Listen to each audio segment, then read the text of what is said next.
guys. Hello. Welcome back to the Buddahcast. Which this one is still kind of a hard-hitting topic, but people experience this, but not everyone knows the full extent that it can go, how bad it can get. Yeah. And what I'm talking about here is anxiety. Everyone goes through certain anxieties throughout their life. But what we're tackling here is severe anxiety, stuff that can lead further down to depression, that can lead to anxiety can lead to hair loss, it can lead to acne, it can lead to even piss poor health. Yeah, and it can lead to lost friendships. Definitely. Relationships. Family things. I mean, anxiety, on the surface, it's just a little bit of stress. But once you dig deeper into it, especially with people who suffer from high anxiety is just insane. It's you stressing about every tiny, teeny, little fucking thing. And there's even parts of it where you consciously know that you're not, that you're dealing with this, and you can't control it. And everybody tells you, why are you so quiet? Why are you so uptight? Why are you so not there? Like, you can be there physically, but mentally you're just like, oh my god, this, what's this, oh my god. Like, freaking out about that 10 things at a time. And everybody, like, you could be at a party, and you could be, everybody around you could be just like, talking, having a good time, and being awesome, and just having an awesome time. And, you're sitting over there, you're sitting down somewhere, like, trying to stay away from the crowd because even crowds of people stress you out. And like, I know for me, I've got really bad social anxiety, which means my circle of friends tends to stay small and tends to stay with people I've known for quite a while, people I know I can trust. And back in the day, it used to be so much worse. Like, in middle school, I had no friends because even trying to talk to one person was too much for me, and I would just shut down and never talk to anyone. I did that all throughout middle school. I just shut down. It was too much for me, and it stopped. Back then, it stopped me from doing stuff that would have been good for me.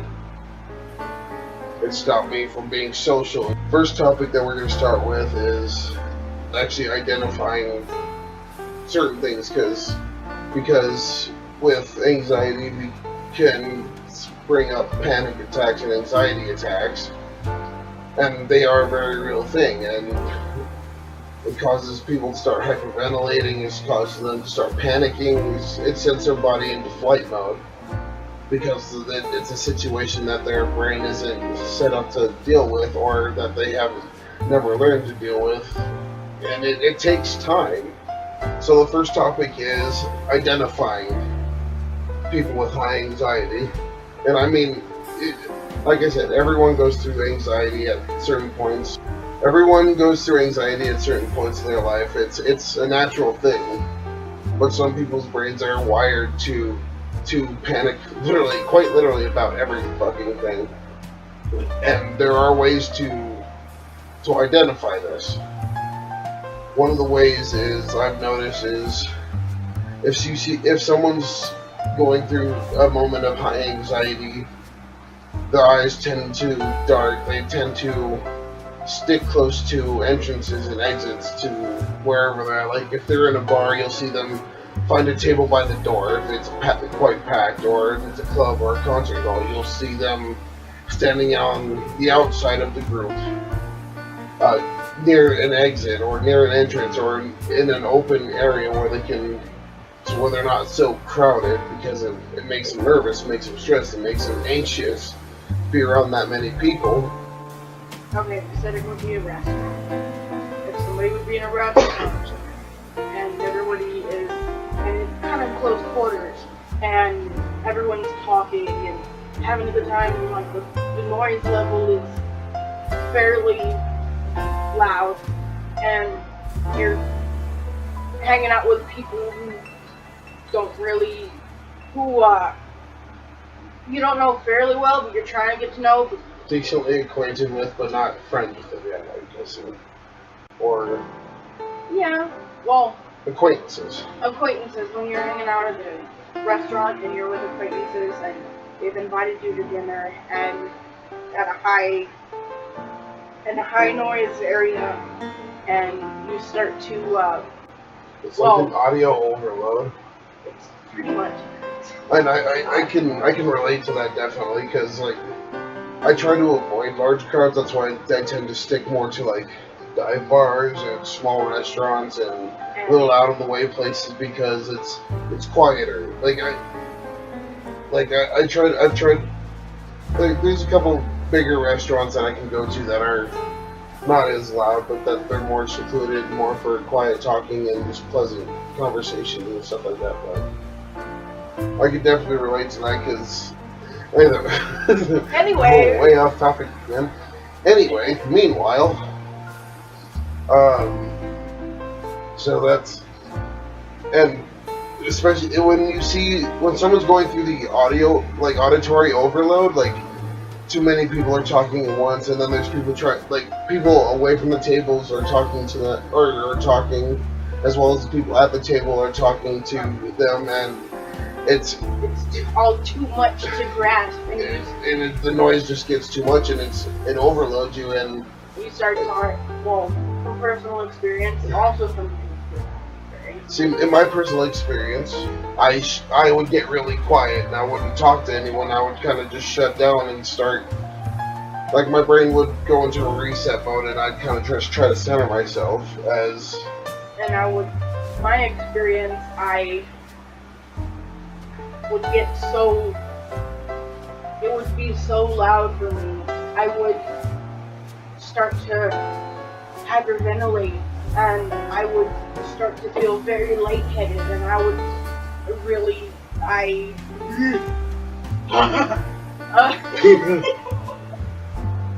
It's an odd noise to make at the dinner table. I would start to feel very faint, and I would have to go outside to calm myself down and get some fresh air, so I won't faint in front of everybody, so they won't freak out, and because I'm freaking the fuck out, and that's a good thing we'll get to later, like another topic, or not another topic, but later on in the video, but you would feel faint, you would have to go outside, get some air, and get away from the noise. Exactly, and then I would calm down, and then... See, that's a very good example of an anxiety attack. You can't breathe, like, it's your body, like I said, your body goes into the fight or flight mode, because it's overwhelmed, and that's a defense mechanism for your body, so do not ignore that. What you have to do is you have to control that's the first thing you have to focus on, is control your breathing. But like I said, we'll get to that later on. And what else, I guess we'll get to the whole, what would calm down. Yeah, but we're working on identifying people with high anxiety. So far we got complete shutdown, or they'll sit near an exit or an entrance to a place, concert hall, restaurant, whatever. Hyperventilating, eyes darting back and forth, looking for the closest exit, looking for someone they know so that they can feel comfortable again. That's another thing. It's like, I don't tend to go to bars by myself. I won't do it. If a friend of mine is going, I'll kind of stick close to them the whole night, and it's kind of like a little comfort zone, because if I'm going with a friend, that friend has usually been someone I've known for years. Pisses me off the most is that when those friends, you just don't know anybody there, and you don't. So when you're at a party and you don't know anybody there, and one of your friends is there, one of your friends is there, and you just want to stick close to them all night, pretty much. And they're like, they're trying to get their drink on and they're talking on and shit, and they're trying to sum up on you and want their groove on, you know what I mean? Get their fuck on. Yeah, get their fuck on. Just try not to be so damn obscene. Try not to be so obscene and profane. There you go. Okay, that's good. Okay. Yeah, trying to get their fuck on. And, they're kind of shooing you away and shit, and then you're just like, you want to be like this to them the whole night because you don't know anybody there. Right. And then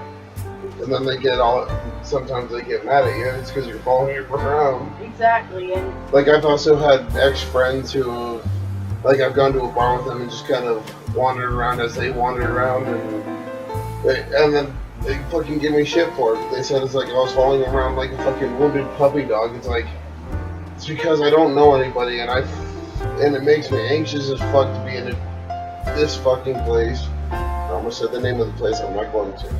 Yes, that guy was a dick. He was a dick for even saying shit like that, because I was fucked up. Because I have never made it a hidden fact that I suffer from anxiety, especially social anxiety. Unless I'm drunk, then I talk to everyone. I'm talkative when I'm drunk. But what else can you think of as a red flag for high anxiety? So I can't think of anymore. Well, it's something I do with you quite often. What? Shut down? I'm asking you if you're upset at me. Oh yeah, it's like that's a good one for relationships, because that really doesn't pop up when it's just friends hanging out.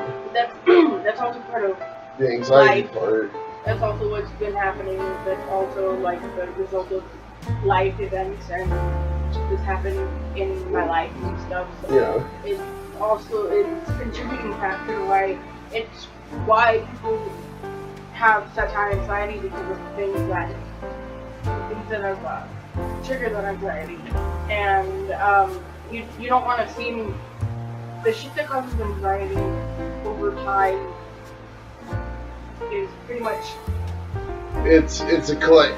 I know where you're going. It's a collection of a lot of the traumas and especially a lot of bad experiences that you have in your life, and a good way to fight against the anxiety is to find out what originally triggered it. Like, with both of our situations, we both pretty much know what triggered our anxiety to begin with. And, like, I know what past experiences triggered my anxiety and got especially my trust in humanity in general, to drop to almost nothing. I mean, I've dealt with thieves in my life, I've dealt with cheaters, I've dealt with, like, people who call themselves family being fucking backstabbing pieces of shit. It's all about your experiences, as I'm sure you've dealt with backstabbers, cheaters, deserters. But that's not for this video. No, it's not. It's not for anybody in the video. Yeah, that's personal. But it's just examples of what would cause anxiety, and all of those do. It's usually the bad experiences in lives that will shape how we live and what we try to stay away from. And with that, we can move into our next topic: how someone who's a friend of someone with high anxiety can help them out with it. And one of the biggest ones I can say is reassurance.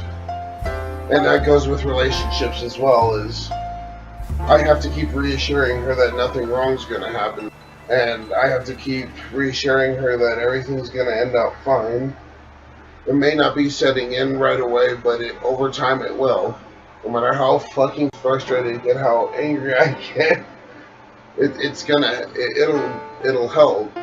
Especially as time goes by, it'll start reinforcing itself and start proving that it's worth listening to. And that's a big part of the relationship side. If you've gone through bad times in a relationship that you're in and you're having a hard time getting over it, reassurance is one of the biggest things that you can do to help the healing process. Well, we can move to the friends. Oh, unless you have something from the relationship side. Fucking had it. Just kidding. God damn it. I had it for the show already. She's being too loud. Sorry. But I mean, reassuring is definitely one of the main things. Support. Being a solid, stable person for your significant other is another great way to help that healing process as well. Constant support, constant uplifting, constant appraisal, and showing that you care and showing that their opinions and their anxiety and stuff, making sure that you prove all the anxiety and all the bad thoughts and insecurities wrong, that helps a lot. Be supportive, dick. So support, reassurance. Someone with anxiety, nothing at all. Speak louder. I had no idea what you said, and I was sitting right next to I said someone with anxiety can fear everything and nothing at all. you. Very much so. If you're a good friend to that person or a significant other, give them a safe zone. Make sure that, if the cause of their anxiety stems from, let's say, the workplace, make sure that when they get home that they have a safe zone where they don't feel like they're going to be judged or ridiculed or made fun of, or fucking make sure that they have that safe zone where they can come home and just unwind and you allow them to talk about what's bothering them during the day, and then even if you don't give advice, give them comfort. Sometimes you're not going to respond to you, you're not going to respond to you right away. Or it's going to take time for you to get out. Usually. Or they will explode because the anxiety is making them angry.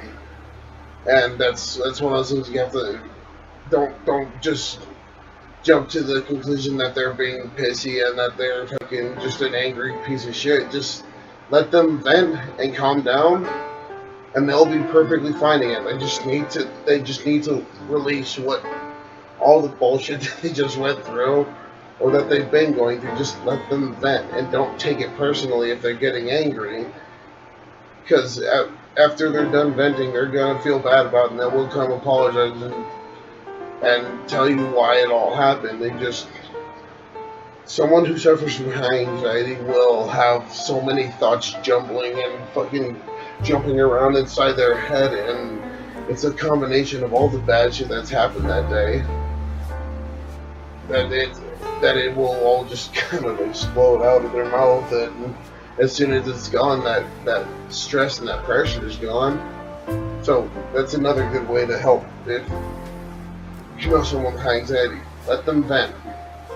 Don't take it personally. Just let them vent. It's as Martha Stewart would say, it's a good thing. And now that it's all edited out, none of you know what the fuck we're laughing at. So no one knows what the fuck we're talking about except you and me. But continuing on, since we have covered pretty much a good amount of ways to identify someone and help them with their high anxiety. Hugs. Hugs help. A lot of hugs. I'm a hugger. Yes. I have really big needs. Hugs. I have really awesome hugs. I was gonna say decrypitating. Decrypitating? I don't even think that's a word. Debilitating. Decrypitating. Okay. Well, that's the end of this first half of the Buddahcast High Anxiety. And if you guys like that, smash that fucking like button. No. Subscribe if you like it. Share it to your friends if you want them to see it, or if you know someone who suffers from high anxiety. And as always, everyone, live very metal.